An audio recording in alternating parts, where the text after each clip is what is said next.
누가복음 9장 28절부터 50절까지 읽겠습니다. 28절부터입니다. 이 말씀을 하신 후 8일쯤 되어 예수께서 베드로와 요한과 야고보를 데리시고 기도하시러 산에 올라가사 기도하실 때 용모가 변화되고 그 옷이 휘어져 광채가 나더라. 문득 두 사람이 예수와 함께 말하니 이는 모세와 엘리야라. 영광 중에 나타나서 장차 예수께서 예루살렘에서 별세하실 것을 말씀할세 베드로와 및 함께 있는 자들이 권하여 졸다가 아주 깨어 예수의 영광과 함께 선 두 사람을 보더니 두 사람이 떠날 때에 베드로가 예수께 여짜오되 주여 우리가 여기 있는 것이 좋사오니 우리가 초막 셋을 짓되 하나는 주를 위하여 하나는 모세를 위하여 하나는 엘리야를 위하여 하사이다 하되 자기의 하는 말을 자기도 알지 못하더라. 이 말할 즈음에 구름이 와서 저희를 덮는지라. 구름 속에서 속으로 들어갈 때 저희가 무서워하더니 구름 속에서 소리가 나서 가로되 이는 나의 아들 곧 택함을 받은 자니 너희는 저의 말을 들으라 하고 소리가 그침에 오직 예수만 보이시더라. 제자들이 잠잠하여 그 본 것을 무엇이든지 그때에는 아무에게도 이르지 아니하니라. 이튿날 산에서 내려오시니 큰 무리가 맞을세 무리 중에 한 사람이 소리질러 가로되 선생님 청컨대 내 아들을 돌아보아 주옵소서. 이는 내 외아들이니이다. 귀신이 저를 잡아 졸지에 부르시게 하고 경련을 일으켜 거품을 흘리게 하며 심히 상하게 하고야 겨우 떠나가나이다. 당신의 제자들에게 내어 쫓아주기를 구하였으나 저희가 능히 못하더이다. 예수께서 대답하여 가라사대 믿음이 없고 패악한 세대여 내가 얼마나 너희와 함께 있으며 너희를 참으리요. 내 아들을 이리로 데려오라 하시니 올 때에 귀신이 거꾸로 뜨리고 심한 경련을 일으키게 하는지라. 예수께서 들어온 귀신을 꾸짖으시고 아이를 낫게 하사 그 아비에게 도로 주시니 사람들이 다 하나님의 위엄을 놀라니라. 저희가 다 그 행하시는 모든 일을 기이 여길세 예수께서 제자들에게 이르시되 이 말을 너희 귀에 담아두라. 인자가 장차 사람들의 손에 넘기우리라 하시되 저희가 이 말씀을 알지 못하였나니 이는 저희로 깨닫지 못하게 숨김이 되었습니다. 또 저희는 이 말씀을 묻기도 두려워하더라.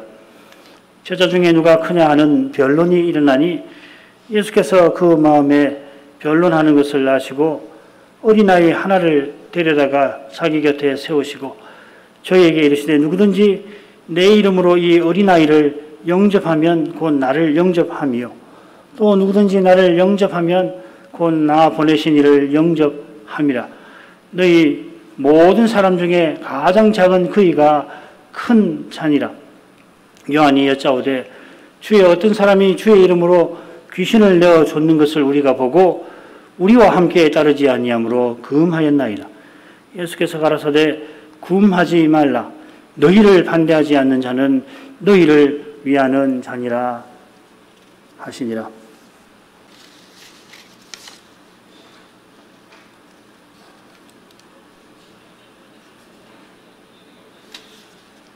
누가 선생은 8절 28절이죠. 이 말씀을 하신 후 8일쯤 지나 8일쯤 되어서 제 8일쯤 되어서 변화산에서 있었던 중요한 사건을 기록합니다. 여기 이 말씀들은 아마 지난 시간에 우리가 살폈던 주님의 교훈, 또 권면, 또 약속일 겁니다. 제자들이 바른 고백을 드리니까 주님께서 주님의 고난과 죽으심과 부활에 관하여 교훈해 주십니다. 주님께서 십자가를 향하여 나아가실 것을 알리시고 주님을 좇으려면은 자기를 부인하고 날마다 자기 십자가를 져야 한다 권면해 주셨습니다. 자, 이런 말씀들을 하시고 주님께서 기도하러 산에 올라가십니다. 줄거리를 보죠. 이 산에서 주님께서 기도하실 때 용모가 변화되시고 별세할 일을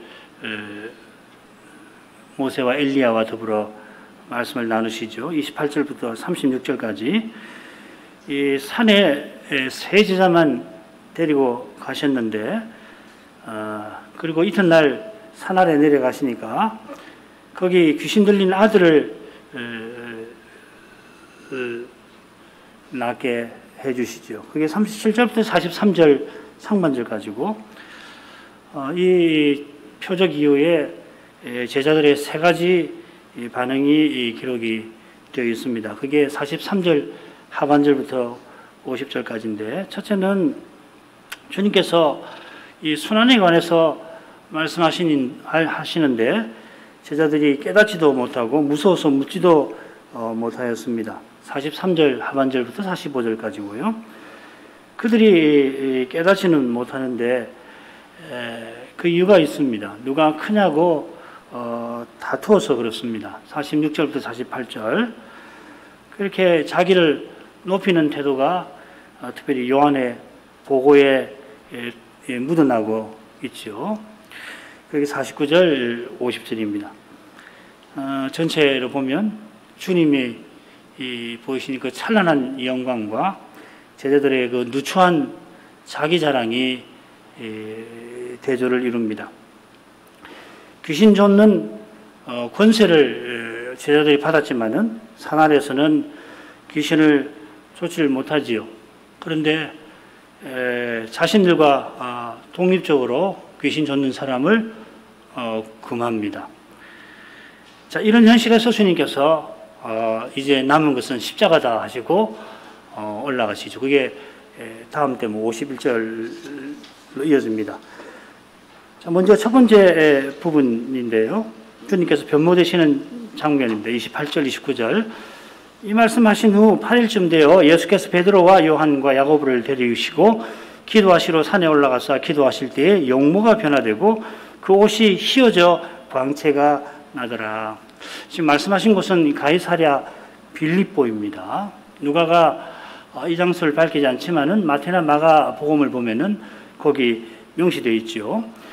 오병이어 표적을 행한 곳은 누가도 이곳이 베세다라 밝혔는데 이 오병이어 표적부터 해가지고서 이 변화산 아래에서 귀신을 쫓아내시는 표적까지 모두 이방 땅에서 일어난 겁니다. 누가복음에 기록된 이 사건들, 오병이어, 그 다음에 사도들의 고백, 그 다음 변화산 사건, 여기가 다 이방 땅에서 일어난 일입니다.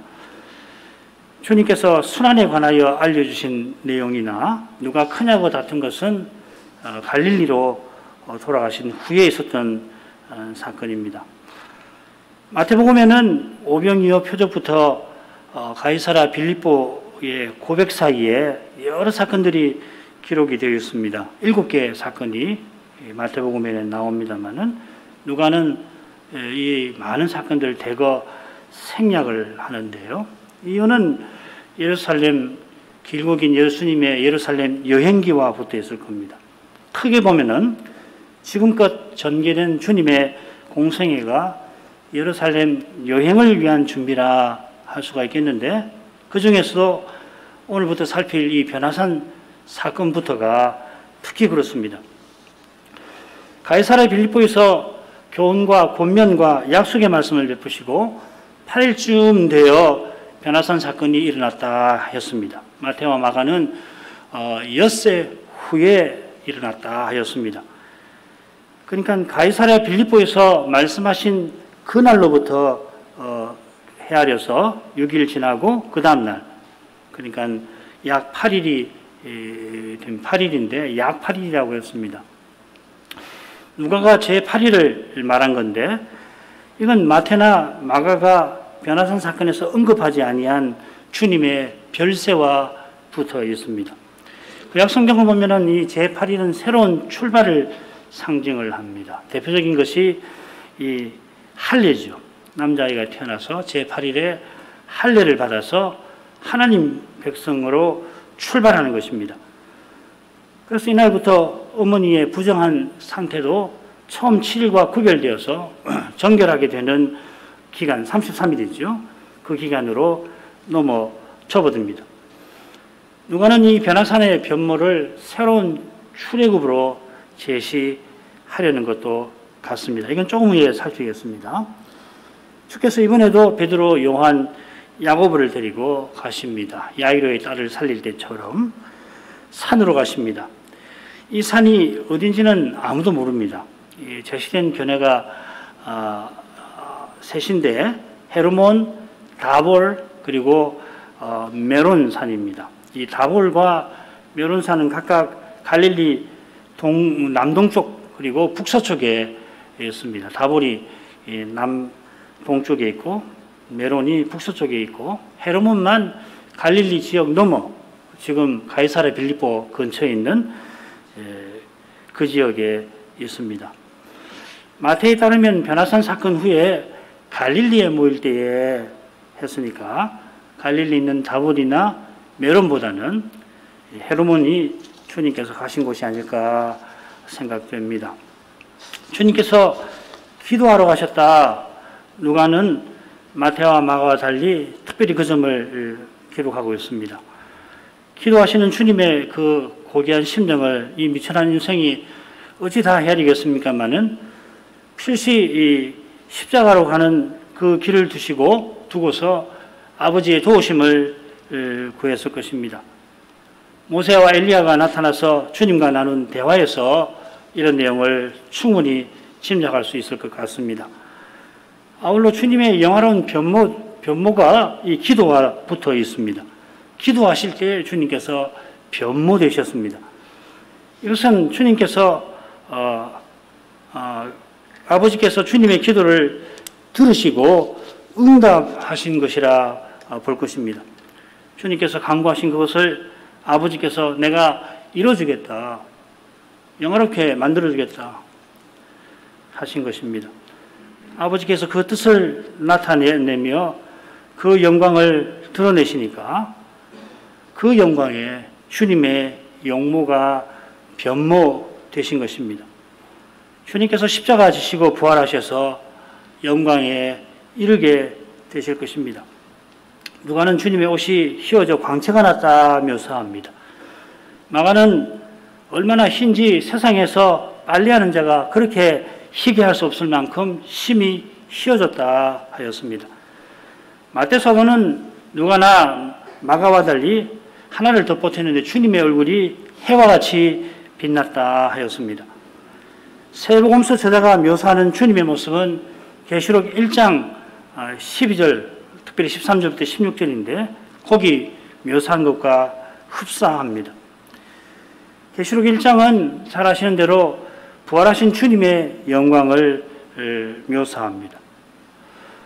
아울러 이 변화산에서 주님의 영광은 재림 때 드러내실 그 영광이기도 합니다. 이 변화산 장면에 관한 내용이 베드로후서 1장 후 끝에 나오는데 어디 나오냐면은 주 예수 그리스도의 능력과 강림하심, 이 재림이지요. 재림에 관한 교훈을 베푸는 그 단락에 들어 있습니다. 베드로후서 1장 16절부터 21절까지입니다. 잘 아시는 대로 베드로후서는 주의 재림에 관한 약속을 조롱하는 이단의 문제를 다루고 있습니다. 특별히 3장 3절부터 그 점을 다루죠. 사도는 주께서 약속하신 대로 틀림없이 다시 오실 것을 이 둘째 서신에서 전하는 겁니다. 그래, 재림은 공교히 만든 이야기를 주신 것이 아니요, 우리는 주의 크신 위엄을 친히 본 자라 그렇게 밝힙니다. 그러고서 이어서 변화산에서 주님이 변모되신 주님의 그 위엄을 보았다 덧붙이는 겁니다. 이런 걸 참조하면 변화산에서 변모되신 주님의 영광은 재림 때 영광을 또한 가리킬 것입니다. 지난 시간에 주님의 약속을 조금 살피고 27절이죠. 마쳤는데 주님의 영광과 관련하여서 그 약속에 관하여 조금 생각을 해보십시다. 말씀드린 대로 26절에는 주님께서 재림하실 때에 어떻게 될 건가를 알리셨죠. 그때 자기와 아버지와 거룩한 천사들의 영광으로 오실 것이다 하셨습니다. 지금 변화산에서 이 영광을 미리 보여주십니다. 아들의 영광, 아버지의 영광이 나타났는데 제자들을 둘러싼 그 구름은 결국 거룩한 천사들로 이루어진 영광 구름입니다. 아울러서 지금 변부되신 주님의 영광은 부활 때 얻으신 영광이기도 합니다. 그래 천사들이 전한 것처럼 주께서 하늘로 올라가신 그대로 다시 오실 것이라 했습니다. 사도행전 1장 11절인데 여기 그대로란 말은 영광 구름을 타고 올라가신 것을 가리킵니다. 오실 때도 그리하실 것입니다. 주님께서 부활하시고 40일 후에 영광 구름을 타고 올라가신 것은 아버지의 우편 보좌에 앉으신 것을 가리킵니다. 요한계시록 5장 7절이 5장이 그 내용이지요. 바로 이 사실이 지금 제자들이 살아서 보는 하나님 나라와 붙어 있습니다. 근데 여기 섰는 자 중에 살아서 하나님 나라를 볼 자가 있을 거다 했을 때 지금 예수님 말씀을 듣고 있는 제자들이 볼 하나님 나라가 그 나라라는 거죠. 주님께서 부활 때에 하늘과 땅의 모든 권세를 받으셨는데 지금 우편 보좌에 앉아서 그 권세를 쓰십니다. 사도를 온 세상에 보내어 주님의 교회를 세우라고 쓰시고 지금도 우리를 통해서 거룩한 교회가 서나가도록 그 권세를 쓰시는 것입니다. 그 교회를 중심으로 그의 사랑의 아들의 나라가 나타납니다. 이 나라는 그 안에 그리스도가 전부 되시는 그런 나라입니다. 새 사람들 가운데에서 그리스도가 전부인 그런 나라입니다. 사도들이 성신 강림 후에 온 천하에 나가 그리스도를 전할 때 두 눈으로 그것을 목격을 한 것입니다. 30절 31절로 가겠습니다. 문득 두 사람이 예수와 함께 말하니 이는 모세와 엘리야라. 영광 중에 나타나서 장차 예수께서 예루살렘에서 별세하실 것을 말씀하세요. 할세. 이 문득이라고 했는데 누가 선생은 보라 하고서 우리의 관심을 끕니다. 이 문득이 사실은 적절한 표현은 아니에요. 생각이 떠오르는 거 이런 걸 문득이라고 하죠. 그죠? 갑자기 오히려 나을지 모릅니다. 주님께서 영화롭게 변모되셨는데 갑자기 두 사람이 주님과 함께 이야기하고 있습니다. 이 광경을 세 제자가, 세 사도가 봅니다. 보는데 제자들이 권하여 잠듭니다. 두 사람은 모세와 엘리야입니다. 구약에 하고 많은 주의 종들 가운데 이 두 분이 나타나서 주님과 이야기를 나눕니다. 두 분이 어떤 자격 혹은 어떤 뜻에서 주님과 대화를 나누는가 꽤 많은 의견이 제출되어 있습니다. 가령 모세는 그냥 율법을, 엘리야는 선자를 대표하는 인물이고 주님께서 율법과 선지자를 하나님이 계시지요. 구약 계시를 언약을 이루실 일에 관하여 대화를 나누었다 하는 견해가 있습니다. 31절에 보면은 우리 한글 기억에는 표현이 안 됐는데 주님께서 장차 곧 이루실 별세라 하는 표현도 나옵니다. 이루신다는 표현이 여기 31절에 있습니다. 나중에 설명해 드리겠습니다.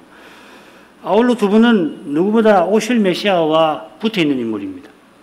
모세는 오실 메시아를 나와 같은 선자라고 표현했고 엘리야는 지금 백성 중에 메시아로 오해를 받을 만큼 이 메시아의 길을 예비하는 사람으로 예언되었습니다.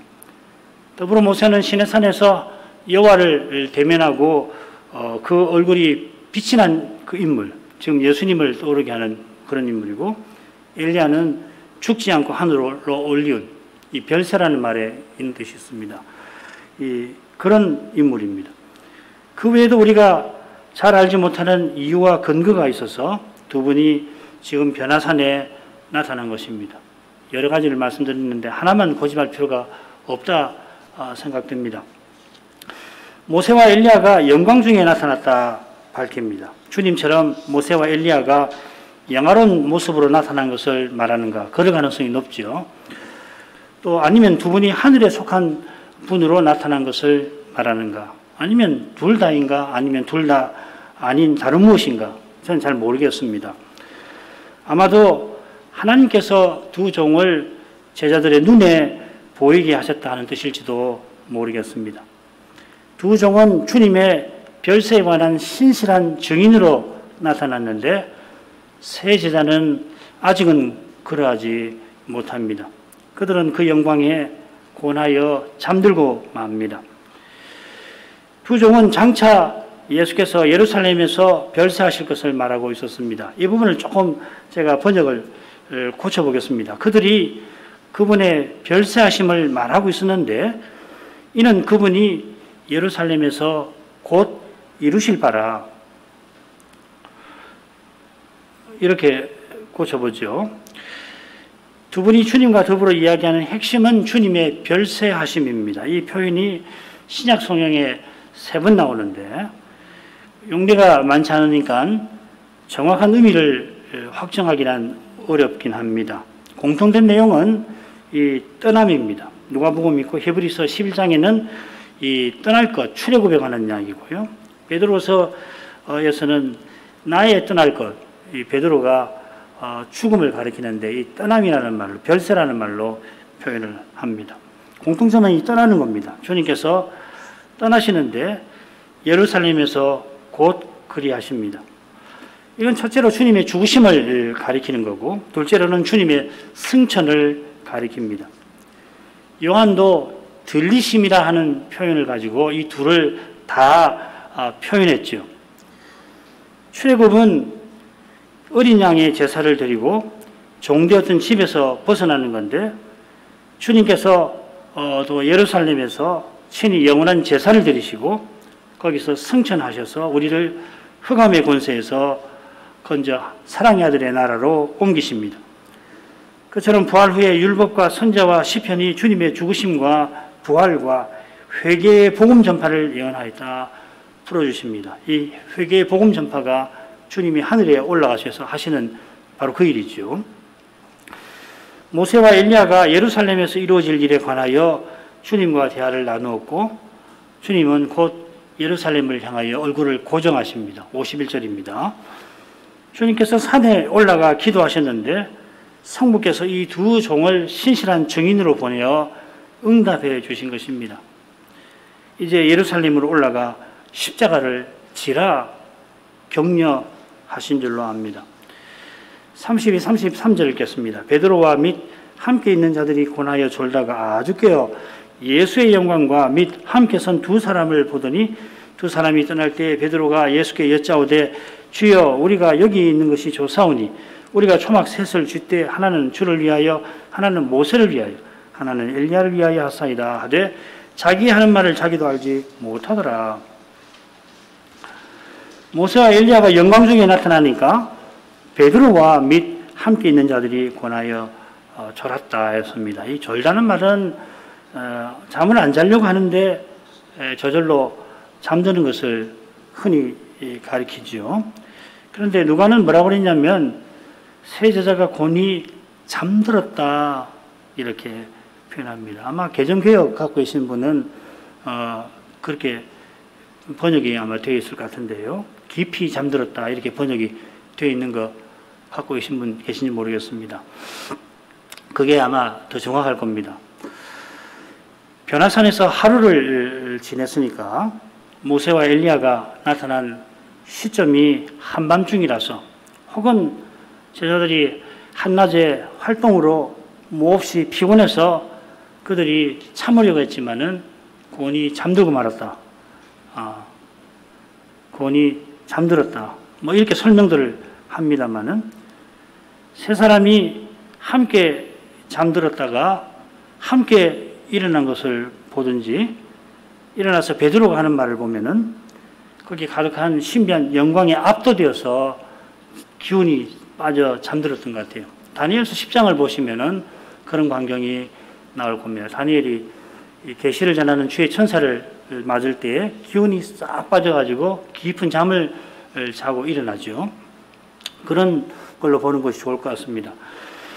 누가는 베드로와 및 함께 있는 자들이라 표현합니다. 이건 뭐 베드로가 그 대표로 예수님께 청하는 것과 붙어 있겠죠.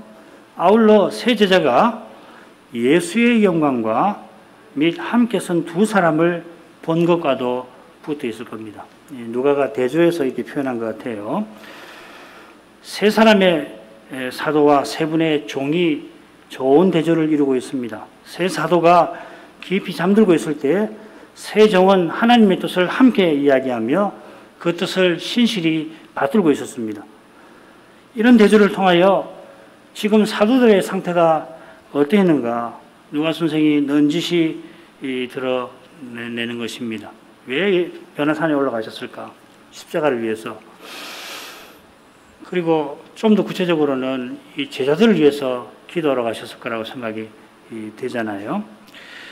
그들의 상태가 셋째 단락에서 분명히 드러날 겁니다. 지금 세 사도는 예루살렘을 향하여 올라가시는 예수님을 좇는 일에 부족합니다.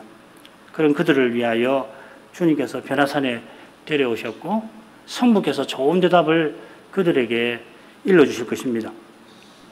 세 제자가 곤히 자다가 아주 깹니다. 고난 잠에서 완전히 깼다 하는 말인데 그러나 신비한 현상에는 여전히 멍한 상태입니다. 잠은 완전히 깼는데 지금 눈앞에 있는 신비한 현상은 제대로 알지 못하지 멍한 상태입니다. 잠에서 깬 그들은 그의 영광과 및 함께 선 두 사람을 봅니다. 주님의 영광, 주님이라고 하지 않고 주님의 영광이라고 한 것은 변모 되신 주님을 가리키는 거죠. 주님과 함께 모세와 엘리야가 서 있습니다.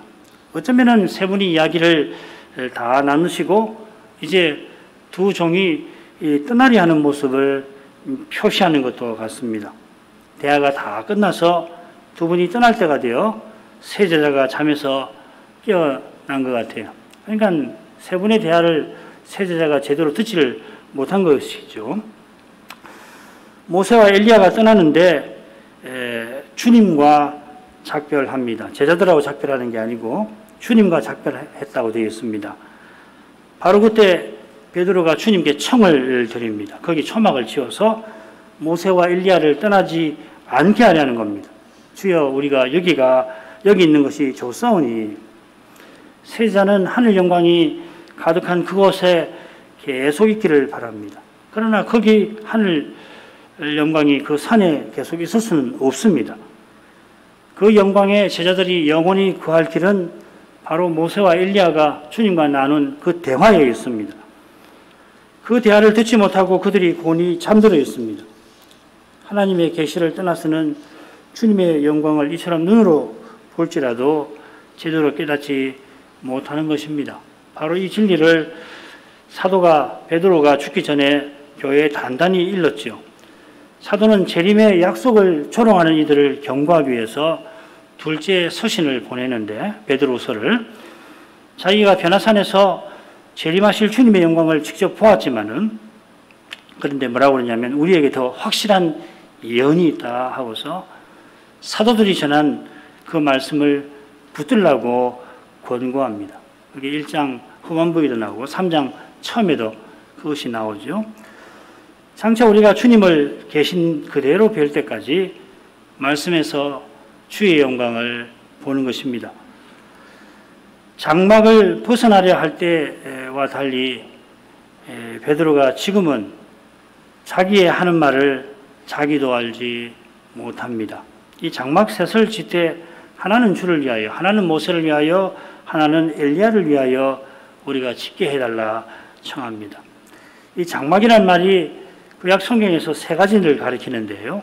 초막을 가리키기도 하고 그리고 성막을 가리키기도 하고 대부분은 백성이 사는 장막을 가리킵니다.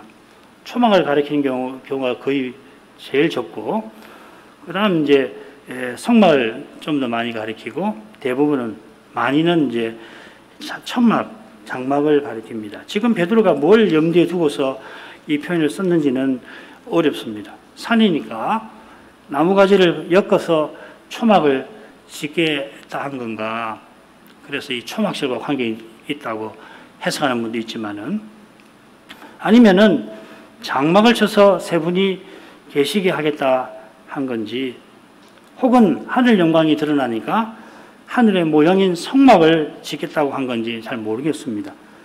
그런데 굳이 이것을 꼭 알아야 하는가, 필요가 있는지는 잘 모르겠어요. 그런 필요도 없는 것 같습니다. 왜냐하면 베드로가 자기가 하는 말을 자기도 알지 못하는 상태여서 그걸 굳이 알아야 할 것은 아니라고 생각합니다. 신비한 경험을 계속 갖고 싶은 마음에 이런 일을 주께 구한 것이 아닌가 합니다. 베드로가 들어야 할 것은 20절에 말씀하신 주님의 계시지요. 주님의 표적에서 그 계시를 깨닫는 것이고, 그게 중요하죠. 그 다음으로 가죠. 주님도 베드로들을 대체 지금 무슨 소리 하느냐 하시지 않고, 아울러 성부의 소리가 즉시로 그들에게 임합니다. 34, 35절. 이 말할 즈음에 구름이 와서 저희를 덮는지라. 구름 속으로 들어갈 때 저희가 무서워하더니 구름 속에서 소리가 나서 가로되 이는 나의 아들 곧 택함을 받은 자니 너희는 저의 말을 들으라 하고, 이 말 할 즈음에 베드로가 지금 조금 전에 살핀 말을 하고 있을 바로 그때에 구름이 와서 저희를 덮었습니다. 이 구름은 사람의 눈에는 그렇게 보이지만 여호와께서 임재하시는 영광 구름이죠. 쉐키나 구름이라는 말 들어보셨을 겁니다. 이 샤켄이라는 말이 임재한다, 거한다, 산다는 말이거든요. 그래서 쉐키나 구름이라, 임재의 구름이다 이렇게 표현합니다. 여호와께서 거기 계시는 구름이다. 사람 눈에는 구름이지만은 에스겔 1장에 보듯이 천사들로 구성이 된 거죠. 이 구름이 세 제자를 덮습니다. 이것은 모세가 성막을 완공하자 영광 구름이 해막 위에 덮은 것을 떠오르게 합니다. 정확하게 같은 용어가 기록되어 있습니다. 영광 구름이 회막을 덮어야 회막이 되고 성막이 되는 겁니다. 성막이라고 할 때는 하나님이 거기 계신다 하는 것을 가리키고, 회막이라고 할 때는 하나님이 거기서 자기 백성과 함께 하시는 것을 뜻합니다. 아주 섬세하게 용어를 이렇게 씁니다. 회막이든 성막이든 하나님이 임재하시는 사실을 떠나서 그 자체로는 하나님 일을 예배하는 일에 아무것도 아닌 것입니다. 이런 점에서 지금 영광 구름이 세 제자를 덮은 것은 주님의 별세와 관련해서 중요한 의미를 담아낼지 모릅니다. 예수님이 별세하셔서 아버지 우편에 앉으실 때에 영광 구름이 상징하는 성신이 부어지셔서 주님의 교회가 탄생합니다. 요컨대 영광 구름이 새 사도를 덮은 것은 오순절을 암시하는 것일지도 모르겠습니다. 세 명의 사도는 구름 속으로 들어갈 때 무서워합니다. 성부의 영광을 보았기 때문입니다.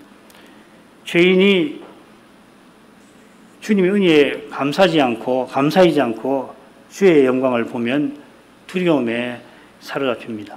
은혜에 감사해도 두려움을 피할 수가 없지요. 압도하는 의미에 사로잡힌 사도들에게 구름 속에서 소리가 납니다. 예수님이 세례 받으실 때 하늘에서 들렸던 성부의 음성입니다. 자기가 무슨 말 하는지도 모르고 말하는 베드로의 말을 친히 끊어버리시고 성부께서 베드로와 두 사도에게 친히 말씀하십니다. 그들이 사도답게 교회의 터가 되게 하려 하십니다. 그들이 사도로서 전해야 할 말씀을 주십니다.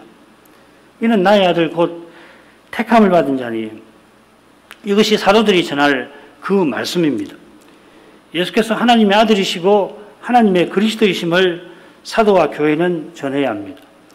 예수께서 3년 가까이 사도를 데리시고 다니신 덕분에 베드로가 이런 고백에 이르렀던 것입니다.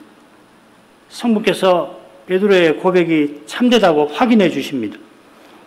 성목에서 예수의 봉사를 받으시고 쓰셔서 베드로더러 이런 고백에 이르게 하신 것입니다. 교회 강단에서 오직 그리스도가 전해져야 합니다. 우리가 살아가는 이 시대에 이런 교회가 절실합니다. 이런 교회가 배도의 세력을 이깁니다. 참된 신자가 바라는 것이 바로 그리스도와 그분의 말씀일 것입니다.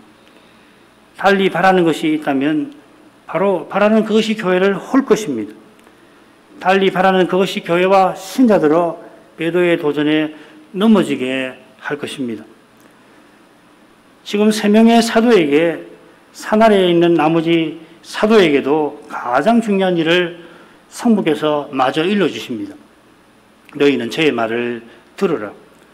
사도들이 주께서 주신 권세로 귀신을 쫓아내고 병도 고쳤고 주님의 표적에 백성들이 환호하는 광경을 보았고 지금 주님의 신비한 영광도 보았습니다. 주님이 하나님 나라의 왕이 되신다는 것을 확증해주는 그런 영광을 본 것입니다만은 중요한 것은 주님의 말씀을 듣는 그것입니다. 이 말씀, 너희는 저의 말을 들어라. 이 말씀은 모세가 전에 전한 바로 그 말씀이죠. 신명기 18장 15절에 있는 그 말씀입니다. 모세가 자기와 같은 선자를 장차 보낼 텐데 그분의 말씀을 듣고 순종하라. 자기 백성에게 신신당부하였습니다. 그 세상을 떠날 모세가 40년을 봉사하면서 자기 백성 이스라엘에게 가장 절실한 것이 무엇인가를 깨닫고 전한 것입니다. 베드로도 죽기 전에 주 대신 구주께서 너희의 사도들로 말미암아 명하신 것을 기억하게 하려 한다 하였습니다. 우리 시대에도 가장 중요한 것은 사도가 전한 대로 그리스도를 전하고 받는 그것입니다. 그럴 때 우리가 그리스도의 말씀을 듣는 겁니다. 강단에서 순수하게 그리스도를 전하고 그 그리스도를 받을 때 거기에 그리스도가 임재하셔서 우리에게 말씀하시는 겁니다. 믿음은 거기서 생기는 겁니다. 그 신비하죠. 들었으니까 믿는 거예요. 내가 주를 들었으니까 말씀하신 그분을 믿고 의지하는 것입니다. 교회 예배에 이런 일이 있어야 할 것입니다. 거기에 그리스도의 몸이 참으로 존재하는 것입니다. 마지막 간단히 읽고 마치죠. 소리가 그침에 오직 예수만 보이시더라. 제자들이 잠잠하여 그 본 것을 무엇이든지 그때에는 아무에게도 이르지 아니하니라. 성부의 음성이 그치자 예수님만 사도들의 눈에 보이셨습니다. 모세와 엘리야도 떠났고 영광구름도 떠났습니다. 시내산에서 내려온 모세와 달리 예수님은 인간 예수의 모습이셨습니다. 별세 위에서 특별히 십자가로 나아가시기 위해서 산 위에서 드러내신 그 영광을 가려 주신 것입니다. 그처럼 주님께서 사도들이 본 것을 아무에게도 이르지 말라 경계하셨습니다. 주님의 경계를 받들어서 그들이 잠잠합니다. 성부의 말씀이 그들의 마음에 아직은 있습니다. 얼마큼 하죠? 거룩하신 아버지, 예수께서 변화산에 기도하러 가셔서 3명의 사도들 앞에 찬란하게 변모되신 이 사건에서 예수께서 얼마나 십자가 지시는 일에 마음을 기울이셨는지를 배우게 하십니다. 이 일을 위하여 아버지께 기도하셨고 아버지께서 모세와 엘리야를 보내어 예수께서 별세하실 일을 함께 이야기하게 하셨습니다. 예수께서 십자가를 지시고 하늘에 오르시는 그 일이 옛적에 하신 말씀을 다 이루는 일입니다. 구약 성경이 그리스도의 십자가와 부활과 회개의 복음 전파에 관한 것이었습니다. 이제 주님께서 이 일을 위하여 예루살렘에 올라가셔야 합니다. 그 길에 사도들이 함께 하게 하시지만은 사도들은 주님을 좇는 일에 한없이 부족합니다. 변화산에서 보였던 그들의 모습이 그 사실을 분명히 보여줍니다. 성부께서 마침내 그들에게 예수께서 하나님의 아들, 하나님의 그리스도인 것을 분명히 알려주시고 그들이 주님의 말씀을 꼭 듣도록 당부하셨습니다. 이러한 일이 없었다면 사도들이 주님의 십자가에서 어떻게 되었을지 저희 상상을 넘었습니다.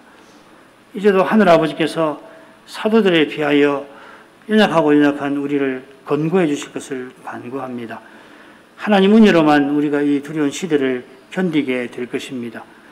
다만 우리 모두를 긍휼히 여겨주시기만을 빌고 빕니다. 예수님의 이름으로 기도합니다.